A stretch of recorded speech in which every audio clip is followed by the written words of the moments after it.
Turma do Propósito, boa noite, meu querido irmão, que alegria estar com você aqui nesse último dia da semana, fechando a semana de uma maneira maravilhosa, sem falhar. Nós estamos hoje no dia 76 do nosso propósito, Êxodo capítulo 26. Você que chegou agora, não fica preocupado com os capítulos que nós já passamos da Bíblia. Daqui a pouquinho você coloca em dia, mas não tem problema você colocar depois que nós terminarmos a leitura. Acompanhe a leitura do dia, leia a Bíblia com a sua família, ore com a sua família, ore pelo propósito que você escolheu e não esqueça de tentar mudar, tente mudar para agradar a Deus, tente mudar aquilo que te prejudica e aquilo que também é contra as pessoas que você ama. Meu querido irmão, hoje nós vamos nos ater em Êxodo 26, na explicação principalmente da parte dos tecidos. Uma vez que eu já expliquei no vídeo anterior, você pode olhar aí nessa playlist propósito, que é acessível apenas às pessoas que estão aqui no nosso grupo. Você pode acessar o vídeo anterior e ver a explicação aí, onde eu falo sobre a madeira, explico que a madeira nos representa. A madeira de acácia é uma madeira seca, uma madeira que dá no deserto, uma madeira difícil de trabalhar, representa a nossa natureza. Então, se você quiser aprender mais sobre esse detalhe, você vai no vídeo anterior. Hoje eu vou me ater aos tecidos, mas antes eu queria lembrar vocês a lista de materiais que o Senhor deu aqui para a composição do tabernáculo. Então, eu acho interessante que esse tabernáculo, onde o Senhor pediu, que era para fazer o tabernáculo, segundo a orientação dele, porque seria cheio de significados, eu vou mostrar para vocês os significados de cada coisa. Já comecei ontem, vou hoje, e terão mais alguns vídeos aí mostrando que tudo isso aponta para Jesus e para toda a obra de Deus. Eu vou mostrar para vocês. O Senhor, ele decidiu buscar elementos de toda a sua criação para poder incluir aqui nessa composição do tabernáculo. Então nós temos aqui no reino mineral ouro, prata, cobre e pedras preciosas. Ouro representando a glória, a divindade de Deus. Prata representando redenção. Lembremos que o escravo, quando alcançava a liberdade, ele pagava o preço da sua liberdade em prata. A prata tinha esse significado da redenção. E o bronze, que significa juízo. Tanto é que os elementos do sacrifício, o altar, a mesa, a bacia, toda ela, todos esses utensílios eram feitos aí de bronze, porque representa o juízo de Deus. Quando vai falar lá no livro de Apocalipse, que aquela visão de João, do Cristo glorificado, que os pés dele são de bronze, isso significa que ele pisa com juízo sobre a terra. Significa que onde ele chega, ele pode julgar, e um dia ele vai vir julgar todo mundo. No reino vegetal, nós temos aí alguns elementos, para pigmentação, não só o vegetal, mas os insetos também. O Senhor escolhe ali alguns elementos que seriam algumas pigmentações que viriam da natureza, das plantas, da botânica, e outros que viriam aí de insetos, como é o azul, o púrpura, o carmesim e o linho fino. Depois eu explico para vocês. Também ele escolheu árvores e plantas, já falei aqui, a madeira de acácia. Algumas traduções trazem cetim, a madeira de cetim. Também o fruto da oliveira ali, o azeite, tanto o azeite para queimar, quanto o azeite para preparar as especiarias, que seria o incenso aromático. Animais, ele escolhe peles de caprinos, poderia ser de cabrito, bode, cabra, e também uma espécie de couro de animal marinho, que há várias questões sobre o que significava, O mais provável é que algumas traduções vão trazer golfinho, outras focas, outras até texugo, mas o mais provável é que era uma vaca marinha, um animal ali presente no mar, próximo ao deserto de Sinai. Então, pessoal, eu vou me ater hoje aos tecidos do tabernáculo e as cores, o que elas representam. Então, a primeira cor, o azul, está escrito lá em Êxodo 26, no versículo 36, faça também para a porta da tenda um cortinado de pano azul púrpura, carmesim e linho fino, retorcido, obra de bordador.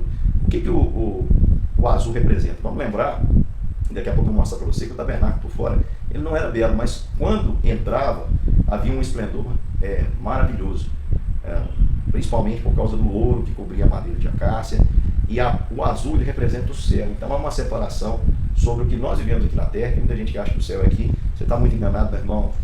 E longe disso, aqui é o lugar de peregrinação, sofrimento, deserto, é aqui. Um dia nós vamos para esse lugar maravilhoso que o Senhor preparou para nós, que é o céu, onde não há dor, não há choro, não há morte, não há noite. Ali é um lugar de plena paz e pleno gozo. Então o azul representa o céu, a divindade de Cristo.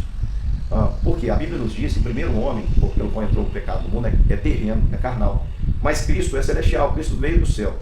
Isso está lá em 1 Coríntios 15, versículo 47 e também 48. Jesus deixou claro que ele não é desse mundo. Ele não é desse mundo. Ele falou para Pilatos ali, meu reino não é desse mundo. Ele fala do reino de Deus, do reino dos céus, como é a expressão muito utilizada aí no Evangelho de Mateus. Então o azul representa o céu, e era visto ali bem na porta da entrada do tabernáculo, na porta lá do átrio, tinha azul, e também na entrada aí do tabernáculo propriamente, do santo, lugar santo. A segunda cor é a cor púrpura ou roxa. Essa cor era a cor que representava a realeza de Cristo. Cristo é Rei dos reis, Senhor dos senhores, soberano. É por isso que ele não foi obrigado a vir dar a sua vida. Ele, como soberano, escolheu dar a sua própria vida. Ele disse: ninguém tira de mim. Pelo contrário, eu espontaneamente dou para reaver as ovelhas perdidas da casa do meu Pai, porque ele é Senhor dos senhores, pode decidir muito bem sobre todas as coisas, porque todo o poder foi dado a ele. A cor púrpura, ela era uma cor muito cara, de todas essas cores aqui, era mais cara. Por isso é que ela era usada como uma pigmentação dos reis daquela época. Houve uma época que apenas o rei, apenas o imperador podia usar essa cor púrpura, e ficou caríssimo. Esse pigmento, ele era, para vocês terem uma ideia, vendido a peso de ouro. Portanto, a púrpura representa que Cristo veio do céu e que Cristo reina. Cristo não veio do céu porque ele foi punido. O diabo veio do céu porque foi punido, foi lançado à terra porque foi punido. Cristo veio do céu por opção, como um rei soberano que escolhe salvar. Aqui diz também, fala sobre a cor escarlate. É um vermelho vivo, é um vermelho sangue, representa o sofrimento de Cristo no Calvário. Representa o elemento que nos dá a vitória. O sangue de Jesus Cristo, o Filho de Deus, nos purifica de todo pecado.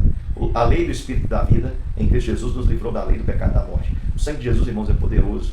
Muitas pessoas acham que Cristo perdeu na cruz. Há uma imagem de que Cristo na cruz perdeu. Não, irmãos. Cristo na cruz triunfou sobre os inimigos. A Bíblia nos diz isso, que Cristo ali triunfou sobre o inimigo, despojou, humilhou, riscou a cédula de dívida que era contra nós. Portanto, Cristo no Calvário, Cristo na cruz, ele venceu.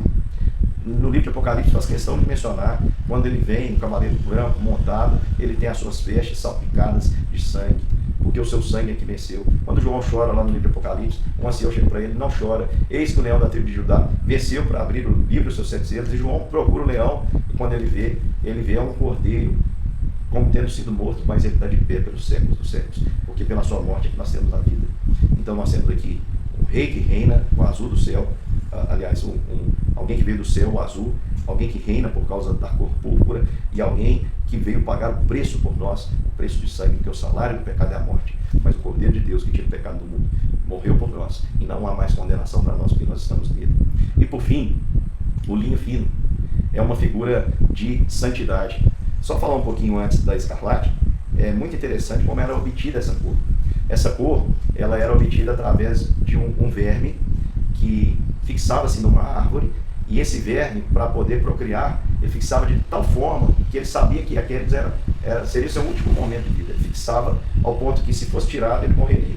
E ele sabia ali que ele era o seu último tempo, então ele se sacrifica para poder fazer com que as suas larvas pudessem seguir o ciclo e se reproduzirem. E aí, depois que esse processo todo acontecia, ficava ali uma mancha vermelha na árvore, era a mancha de escarlata. Então perceba que tem um dicionário bíblico, eu li essa interpretação e achei muito interessante, porque ela vai dizer para nós o seguinte, que isso representa também o que Cristo fez. Traz lá a menção do Salmo 22:6, onde um salmo messiânico, eu quero ler rapidinho, diz assim: mas eu sou verme, não homem, opróbrio dos homens e desprezado do povo. É um salmo messiânico que aponta para Jesus Cristo, e dizendo que aqui é uma menção disso. Pode ser, eu acredito que tem muita base, né? Porque um vermezinho que morre no madeiro e deixa ali aquela marca, que exemplo maravilhoso, que providência, né? Nem vou falar coincidência, que providência de Deus para formar tudo isso, que formaria a cor que apontaria aí para o sacrifício de Jesus por nós. O próprio processo mostra o que Cristo fez. Cristo morreu no madeiro para nos dar vida. E a cor aqui, o linho fino, é uma espécie de pano que era rústico, batido, e que simbolizava aí o sofrimento de Cristo. Em 1 Coríntios 6:11 vai nos dizer que esse linho são os atos de justiça que Deus reveste a sua igreja. A igreja se veste de linho fino porque Cristo nos dá essa capacidade, é Ele que nos veste. Era o pano utilizado tanto na tenda, que representa as coisas celestes, como também para o sumo sacerdote ali, que vai representar por hora Jesus Cristo, que é o nosso supremo sumo sacerdote, único sumo sacerdote, último único sacerdote, porque todos os outros apenas são sombras, o verdadeiro sumo sacerdote, que entrou não oferecendo sangue de animais, mas o seu próprio sangue, é Jesus Cristo. E esse linho fino representa o sofrimento. E lá em Apocalipse 19:8 vai dizer que o linho fino são os atos de justiça dos santos. Esses tecidos todos são utilizados aí no tabernáculo, cada um com o seu significado. Aí você vai ver aí, meu querido irmão, nessa imagem, o tabernáculo está aqui em camadas. Você está vendo esse tabernáculo assim, porque ele está descamado, né? Você está vendo aqui o pano azul, o pano púrpura, o pano carmesim. Mas por fora, ele era todo visto com essa pele aqui, ó. Essa pele que é chamada de dugongo, ou pele de texugo. Essa pele, ela cobria todo o tabernáculo, de modo que ele ficava dessa forma aqui que você está vendo. Ele ficava, praticamente a sua cor se confundia com o deserto. Então, olhando de fora, não havia nenhuma beleza. Isso me faz lembrar o que está lá em Isaías 53:2, quando fala da vinda de Cristo no nosso meio. É claro que ali se refere a Jesus, que Jesus nasceu de uma família simples, a sua linhagem quem dela cogitou. Mas nós precisamos lembrar que as coisas do Antigo Testamento prefiguram aquelas que viriam. Então quem olhava para Jesus, filho de Maria, engravidou antes de casar, José carpinteiro, morava em Nazaré, homem letrado, não havia nada que, nenhuma beleza, nada que atraísse, nada que pudesse chamar a atenção de Jesus. Mas nós sabemos que Jesus é o tesouro maravilhoso, que quem o encontra vende tudo que tem e o compra. É o que dá sentido à nossa vida, sustenta a nossa vida, contentamento à nossa vida. Mas eu queria lembrar o que Isaías 53:2 diz, quando ele fala assim, porque foi subindo como um renovo perante ele, como a raiz de uma terra seca, tipo uma madeira de acácia. Não tinha aparência nem formosura. Olhamos, mas nenhuma beleza havia que nos agradasse. Então, aos olhos, isso parece ser uma coisa que não representa nada. Uma coisa comum, uma tenda comum. Mas por dentro estava, de fato, a glória de Deus. E todas as vezes que era celebrado aquele sacrifício, onde uma vez por ano o sacerdote levava o sangue e oferecia lá no altar, no Santo dos Santos, a Bíblia nos diz que a Shekinah, a glória de Deus, descia ali. E o povo celebrava, porque eles viam a glória de Deus.